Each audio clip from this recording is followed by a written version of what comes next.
अनशन व्रत परायण राजर्षि परीक्षित के लिए पतित पावनी गंगा के किनारे पर बैठ करके श्री सुखदेव जी महाराज भागवत की कथा को सुना करके परीक्षित का जीवन धन्य बना। किस प्रकार से भगवान ने मथुरा में जन्म लिया और किस प्रकार से गोकुल गए, इस प्रसंग को आप लोगों को श्रवण करना। बोलिए वृंदावन बिहारी लाल की। श्री महेश बंसल जी हैं हरियाणा से, महेंद्र बंसल जी हरियाणा वाले हैं, उनकी तरफ से 1001 रुपए व्यासपीठ को अर्पित करते हैं। बोलिए वृंदावन बिहारी लाल की जय। बड़ा पवित्र समय है ये कार्तिक का महीना। कार्तिक के महीने में लोग तीर्थों में जाते हैं, दान करते हैं, पुण्य करते हैं, यज्ञ करते हैं, हवन करते हैं, भागवत सुनते हैं। किस लिए? इसलिए कि भगवान हमारा जो संसार में आने जाने का चक्कर है ये छूट जाए और जो पापों की गठरी माथे पर बंधी है उससे मुक्त हो जाए। सुखदेव जी ने श्रवण कराया कि जिस समय भगवान का जन्म हुआ मथुरा में कारागार में थे और कारागार से लेकर के जब वसुदेव जी गोकुल गए तो सारे बंधनों से मुक्त हुए। भगवान के जन्म लेने का भी कारण है, भगवान समस्त भवबंधनों से मुक्त कर देते हैं। जब जीव कर्म करने का प्रयास करता है, वसुदेव जी ने गोविंद को लेने का प्रयास किया तो बंधन खुल गए और जब माया को लेकर के आए तो बंधनों में पुनः बंध गए और लाकर के वह कन्या कंस के लिए प्रदान की। कंस ने उसको मारना चाहा, वह कन्या हाथ से छूट करके विंध्याचल में विद्यमान हो गई। बोलिए विंध्यवासिनी मैया की जय। ये तो कल आप लोगों ने सुना, ये मथुरा की बात हो गई। और गोकुल के जो राजा हैं उनका नाम है नंद बाबा। 75 वर्ष के है गए पर लाला को जन्म ना भयो, या लिए उनकी जो 2 बहनें थी, एक का नाम था नंदा और एक का नाम था सुनंदा। नंदा और सुनंदा को जब पता चलो कि भाभी जी गर्भवती हैं तो ये 6 महीने पहले ही पधार गई। क्यों पधार गई? क्योंकि बहनों के मन में ये भाव रहता है कि जब भैया के यहाँ कोई शुभ कर्म होगा तो हमें अवश्य दान दक्षिणा अच्छी मिल जाएगी। तो भाभी जी के गले में नवलखा एक हार था। नंदा ने मन में विचार किया कि यदि लाला हो जाएगा तो ये हार हम ही को तो मिलेगा, और यदि लाली हुई तो जो मिलेगा सो स्वीकार करेंगे। बोले ठीक है। जैसे ही नंदरानी की बगल में देखा कि झीनी सी चदरिया को ओढ़ करके लाला कन्हैया सो रहे थे, तो पहले तो वर्णन आता है कि 21 बार इन्होंने हरि शरणम का जाप किया। क्यों किया? क्योंकि हे भगवान कहीं लाली ना हो। जब लाला का मुखारविंद देखा नंदा ने तो दौड़ करके गई और जाकर के नंद बाबा से बोली, भैया जी बधाई हो।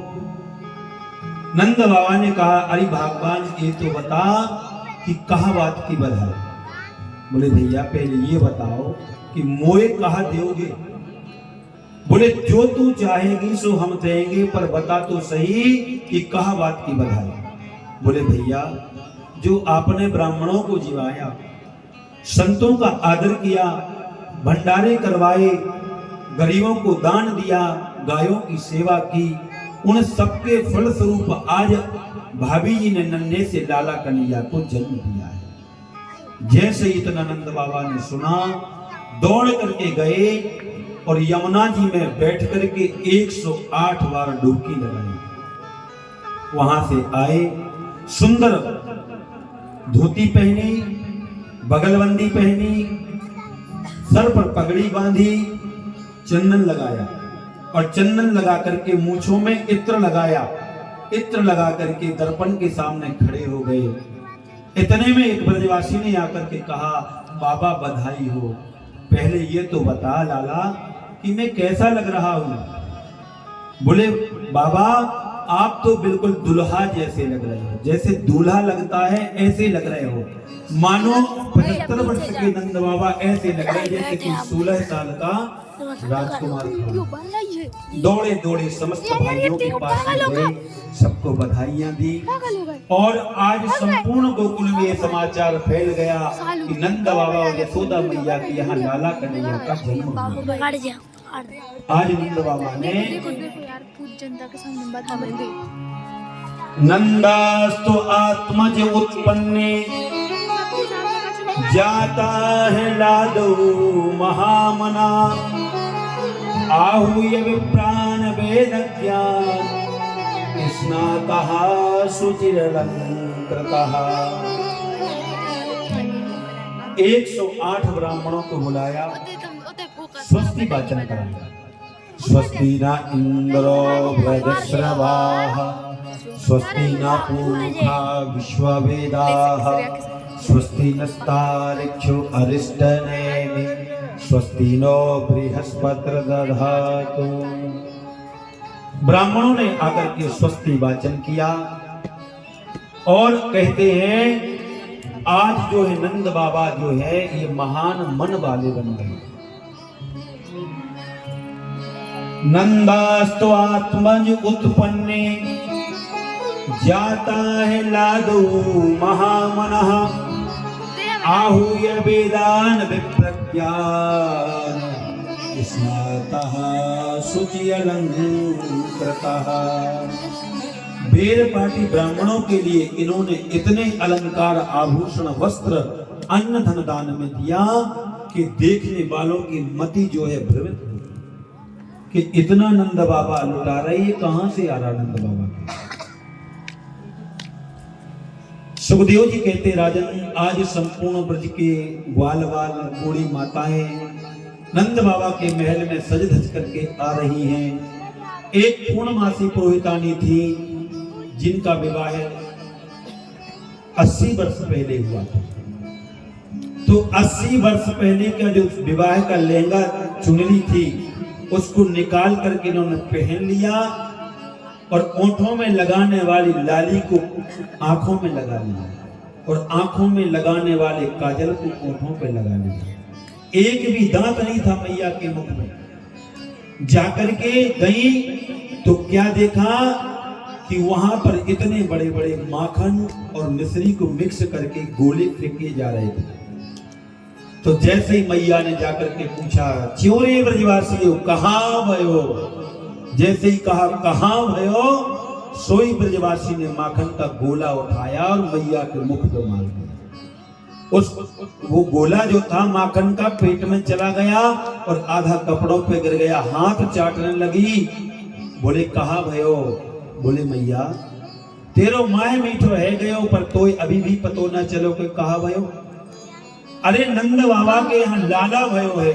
जैसे इतना कहा तो बूढ़ी मैया कहने लगी, हे भगवान ऐसे लाला तो रोज होयो करे, कम से कम हमारो माह मीठो तो है गयो।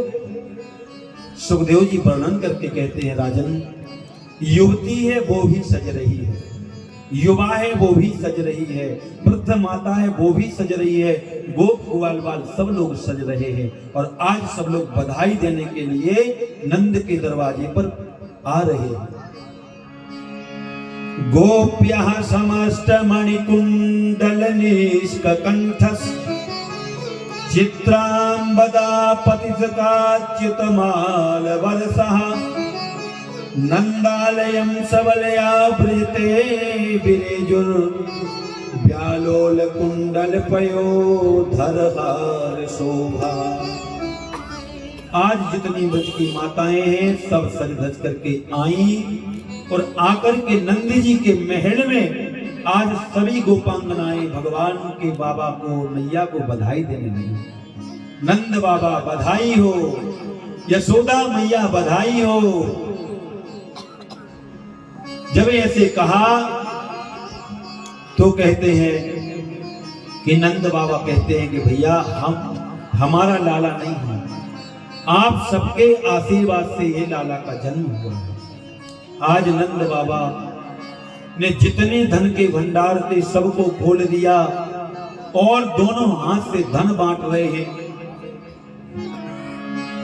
धैनूनां नियते प्रदात् विप्रेभ्यः समलंकृतैः तलादीन सप्तरत्नौघा सात कोभा बरावृतान्। नंद बाबा ने 2 लाख गायों को आंगन में खड़ा किया और गायों के खुरों को चांदी से मढ़वाया, सींगों को सोने से मढ़वाया और 2 लाख गायों के ऊपर सुंदर झूल हीरा जवाहरात वाली सजा करके और ब्राह्मणों को दान में दिया। धैनु नाम नियते प्रादात् विप्रेभ्यः समलंकृतैः तलाद्रीन सप्तरत्नौघा। 7 तिल के पहाड़ बनवाए, तिली सफेद वाली तिली के 7 पहाड़ बनवाए और 7 पहाड़ बनवा करके आज ब्राह्मणों को दान में दिया। नंद कछु इतनो जो दियो घनश्याम को बेरो कीमती बोरी मोए दिखाए लुटाए दियो बची बचिया छछिया ना पिछोरी बची बचिया छछिया ना पिछोरी। जिसको जो वस्तु की आवश्यकता थी, किसी को बर्तन की, किसी को वस्त्रों की, किसी को धन की, किसी को सोने की, किसी को चांदी की, किसी को अन्न की, मानो स्वयं रमापति आज भगवान नंद बाबा के यहाँ पुत्र बन करके आए। कुबेर भी सोच रहे हैं कि इतना धन इनके यहाँ कहां से आए। नंद कछु इतनो जो दियो घनश्याम कुबेरहु कीमती बोरी। जब हमारे यहाँ बेटा होता है तो हम लोग कितना धन खर्च करते हैं। जिनके यहाँ 75 वर्ष की उम्र में लाला हुआ वो आज नंद बाबा महान मन वाले बन गए। सुखदेव जी कहते राजन, बरसाने के राजा हैं वृषभानु जी, जिनके यहाँ श्री किशोरी जी का जन्म हुआ, और गोकुल के राजा हैं नंद बाबा। ये दोनों बचपन के मित्र हैं। इन दोनों ने वादा किया था कि नंद बाबा यदि आपके यहाँ लाली होगी और हमारे यहाँ लाला हो गया तो हम आपके यहाँ संबंध करेंगे। आज जैसे वृषभानु जी को पता चला तो कि भगवान का जन्म हो चुका है, क्योंकि राधा जी से भगवान 2.5 वर्ष बड़े हैं। राधा जी 2.5 वर्ष बड़ी हैं भगवान से। पहले के जमाने में बहुएं बड़ी होती थी, तो आज वृषभानु जी जो है टीका लेकर के आए। लोगों ने पूछा भैया ये कहां से आ रहे हैं? बोले लाला का जन्म हुआ है ना, इसलिए वृषभानु जी अपनी बिटिया का विवाह करने के लिए टीका लेकर के आ रहे हैं। सभी लोग गा रहे हैं, बरसाने ते टीको आयो नंद मेहर घर ढूंढा जाए। आज आकर के सब लोग जो है बधाइयां देने लगे और लाला कन्हैया पल्ले में झूल रहे हैं। सुखदेव जी कहते हैं राजन, भगवान का जन्म हुआ अष्टमी के दिन। आज कंस को जैसे ही पता चला तो कंस ने आपातकालीन सभा को बुलाया और बोले देखो आकाशवाणी ने जो कहा था सबने सुना है कि मेरे शत्रु ने इस ब्रज में अवतार ले लिया है, इसलिए अवश्य मेरे शत्रु का वध होना चाहिए। तो बहुत बड़ी सभा बुलाई। धेनुकासुर, अरिष्टासुर, व्योमासुर, केसी, वत्सासुर और कहते हैं पूतना, ऐसे महान महान दैत्यों को इकट्ठा किया। बोले जाओ सारे ब्रजमंडल में जितने बच्चों ने अभी जन्म लिया है सबका वध कर दो। बोले महाराज हम लोगों को कौन घर में घुसने देगा जिसके यहाँ बेटों का जन्म हुआ वो तो हमें घर में नहीं घुसने देंगे, क्योंकि मनुष्यों की उपेक्षा राक्षस जो है थोड़े बड़े होते हैं। तो पूतना बैठी हुई थी। पूतना बोली मैं जाऊंगी आपके शत्रु को मारने के लिए। कंस ने कहा पूतना, ये तेरे इतने बड़े बड़े दांत, ये इतनी बड़ी बड़ी विकराल जटाएं, लंबी लंबी जटाएं और इतना लंबा देह, तुम्हें कौन घर में घुसने देगा? बोले महाराज उसकी चिंता मत करो, मैं भेष बदल करके जाऊंगी और जहां पर सभी लोग लाला कन्हैया का जन्म उत्सव मना रहे होंगे, धीरे से जाऊंगी और एक घूंट दूध पिला करके मैं अपना काम भी कर दूंगी, किसी को पता भी नहीं चलेगा। सुखदेव जी कहते हैं राजन, आज कन्हैया के जन्मदिन का 7वां दिन चल रहा है। 7वें दिन से भगवान का जन्म उत्सव मना रहे हैं। नंद बाबा ने यशोदा से कहा कि यशोदा, सभी लोग जो है कृष्ण के जन्मोत्सव में सम्मिलित हुए, लेकिन रोहिणी माता नहीं है। क्यों नहीं आई? क्योंकि रोहिणी के पति जो है वसुदेव जी, वो कंस के यहां कारागार में बंद है। और शास्त्र कहता है कि यदि पति के प्राण संकट में हो तो माताओं को ज्यादा सज धज करके कहीं नहीं जाना चाहिए, नहीं तो लोग बोलने लगते देखो पति जेल में है, ये यहाँ सज धज करके आ गए। तो मानो जब वो नहीं आई तो स्वयं रोहिणी मैया और नंद बाबा गए। रोहिणी से कहा, रोहिणी चा महाभागा, हे रोहिणी मैया, हमारे यहाँ कन्हैया का जन्म हुआ, सभी लोग आए, आप नहीं आई। तो रोहिणी ने कहा, बहन मैं तुम्हारे लाला को यहीं से आशीर्वाद दे दूंगी।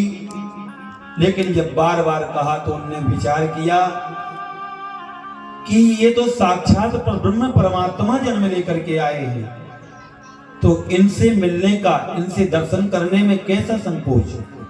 आज रोहिणी मैया ने श्रृंगार किया और नंदोत्सव में सम्मिलित हो गई। सुखदेव जी कहते हैं राजन, नंद बाबा ने यशोदा से कहा तुम लोग अतिथियों का सत्कार करो, हमें मथुरा जाना है, क्योंकि एक तो बेटा का जन्म हो गया और दूसरी बात जो छोटे राजा होते हैं वह बड़े राजाओं को कर दिया करते हैं। तो बोले हम वार्षिक कर भी दे देंगे और आप लोग मनाओ। तो नंद बाबा जब मथुरा में गए कुछ समय के बाद, और कंस ने वसुदेव देवकी के लिए कारागार से मुक्त कर दिया था।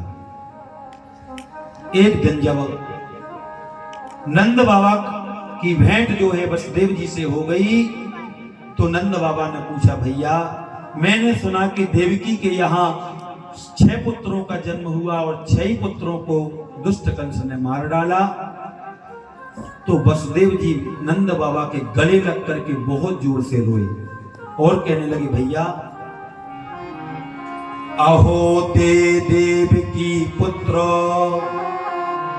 कंसेन बहवो हतः एकहा वसिष्ठा वर्जा कन्या सापि दिवंगता।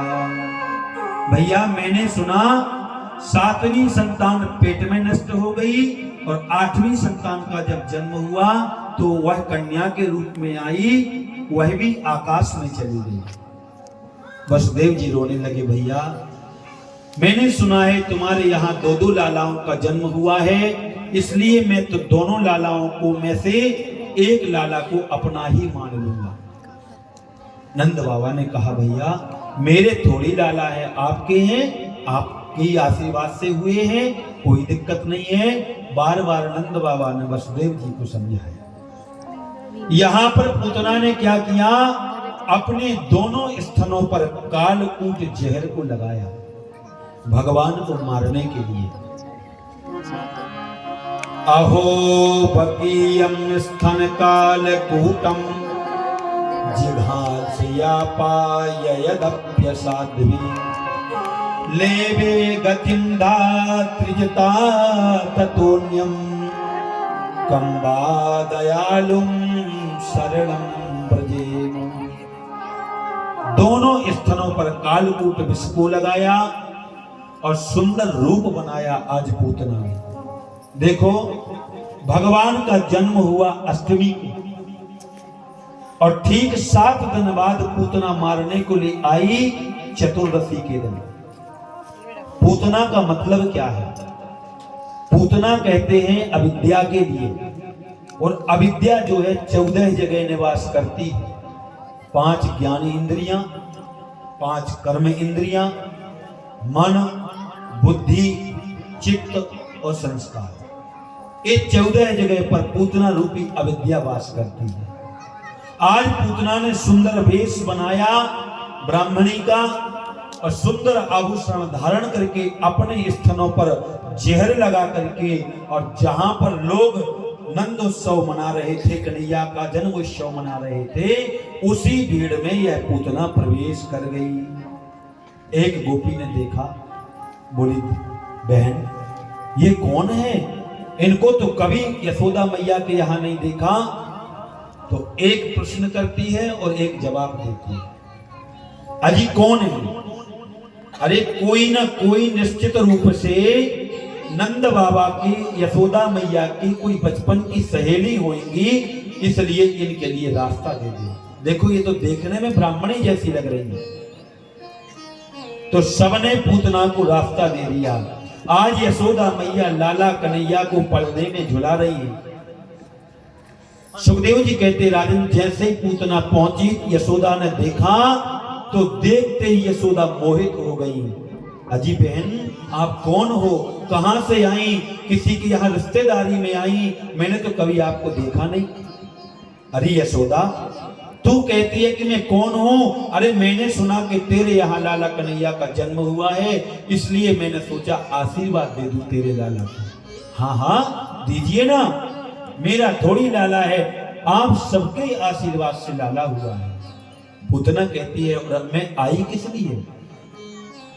आशीर्वाद देने के लिए तो आई। मैं जरा अतिथि सत्कार करने के लिए जा रही हूं। आप मेरे लाला को ऐसा आशीर्वाद करो कि हमारा लाला दीर्घ जीवी हो जाए। सुखदेव जी कहते हैं, राजन जैसे यशोदा जी वहां से गई, पूतना आई, आकर के कन्हैया को पालने से उठाया और धीरे से अपने घूंघट में छुपा करके और वस्त्रों को उड़ा करके पालने में, और साइड से निकल करके बाहर पहुंच गई महल के। सा मुंच मुंचालमिति प्रभाषणी निष्पीड्यमाना खिल जीव मर्मणि। आज पूतना जब भगवान को लेकर के गई तो पूतना ने अपने घूंघट में से स्तन को निकाला और जैसे ही कन्हैया को दूध पिलाने लगी। सुखदेव जी कहते हैं, राजन परीक्षित, भगवान भी बिल्कुल बच्चों के जैसे दूध पी रहे। कैसे? जैसे जब बालक माँ का स्तनपान करता है तो एक स्तन में मुख लगा लेता है और दूसरे स्तन को अपने हाथ से पकड़ लेता है, ऐसे भगवान ने पूतना के स्तन पर हाथ रख लिया और उसने जैसे मुख लगाया, 5 मिनट हुए, 10 मिनट हुए, 20 मिनट हुए। पूतना ने सोचा, ये कैसा अद्भुत बालक है कि जो कालकूट विष को पान कर रहा है, ये मरता नहीं है। भगवान ने जैसे पूतना को देखा, पूतना ने भगवान को देखा, तो भगवान ने अपने नेत्रों को बंद कर दिया। अभी दूध नहीं पिया, केवल स्तन में मुख लगाया और नेत्रों को बंद कर लिया। सुखदेव जी कहते, राजन भगवान ने अपने नेत्रों को इसलिए बंद किया कि देखो तो सही इस पूतना मौसी को, ना मैंने अभी माँ का स्तन पान किया ढंग से, ना माखन मिश्री खाई, और ये देखो मुझे जहर पिलाने के लिए आ गई। अहो बकीयम स्तन कालकूटम। तो शायद भगवान ने ध्यान किया कि मेरे 24 अवतारों में 2 ही अवतार श्रेष्ठ हैं, एक राम और एक कृष्ण। जब राम रूप लेकर के आए तो सबसे पहले भगवान राम ने ताड़का का उद्धार किया कि नहीं, और कृष्ण बन करके आए तो सबसे पहले पूतना का उद्धार करना है भगवान को। तो शायद भगवान ने इसलिए अपने नेत्रों को बंद किया कि इन्होंने भगवान शिव का ध्यान किया। शिव का कैसा ध्यान किया कि समुद्र मंथन में से कोंटलो जहर निकला था, वह भगवान शिव ने पान कर लिया था। रानी चेमा ऊपरे लसत चंद्रमा भा